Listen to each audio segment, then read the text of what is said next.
আজকে আমার কাছে আছে একটা মিস্ট্রি বক্স, তো চলো দেখি এর ভিতরে কি কি দিয়েছে।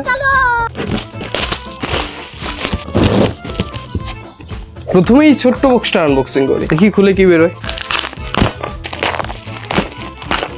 তো আমাদের প্রথম বক্স থেকে বেরিয়েছে একটা মাইক্রোস্কোপ, যেটা দিয়ে আমরা সবকিছুকে 1000x পর্যন্ত জুম করতে পারবো।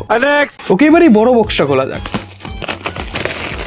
আচ্ছা, এতে আছে একটা নিক ফ্যান, এটাকে এইভাবে তোমার ঘাড়ে নিয়ে সুন্দর হাওয়া খেতে পারবে। নেক্সট দেখি এটা থেকে কি বেরোয়। এটা অনেকটাই হালকা, মনে হচ্ছে এটা থেকে সস্তা কিছু বেরোবে। যাই হোক, খুলে দেখি।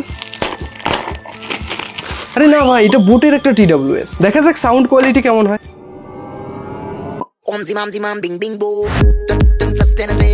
বেশ ভালো আছে, এছাড়া অডিওটা অনেক ক্রিস্প আর ক্লিয়ার। ওকে, এবার এই বক্সটা খোলা যায়। যতক্ষণে আমি এটা খুলছি ততক্ষণে তোমাদের ডেসান একাডেমির ব্যাপারে বলি। এটা হলো কলকাতার অনেক আধুনিক আইটি ট্রেনিং ইনস্টিটিউট, যেখানে ফুল স্ট্যাক ডিপার্টমেন্ট থেকে শুরু করে UI UX design, digital marketing এ স্কিল বেসড ট্রেনিং করানো হয়। ওরা 100% প্লেসমেন্টের সঙ্গে মানি ব্যাক গ্যারান্টিও দিচ্ছে। এটা কলেজ গ্র্যাজুয়েট আর ফ্রেশারদের জন্য দারুণ একটা সুযোগ। তাই যাও, কমেন্টে দেওয়া লিঙ্ক থেকে ওদের ওয়েবসাইট থেকে একবার ঘুরে আসো। ওকে, অনেক কথা হলো, এবার এটা খোলা যাক। ওকে, তো এতে দেখতে পাচ্ছি অনেক সুন্দর একটা মুনলাইট, যেটা চাঁদের মতোই গ্লো করে। যাই হোক, এখানে আরো অনেকগুলো বক্স বাকি আছে, দেখার জন্য সাবস্ক্রাইব।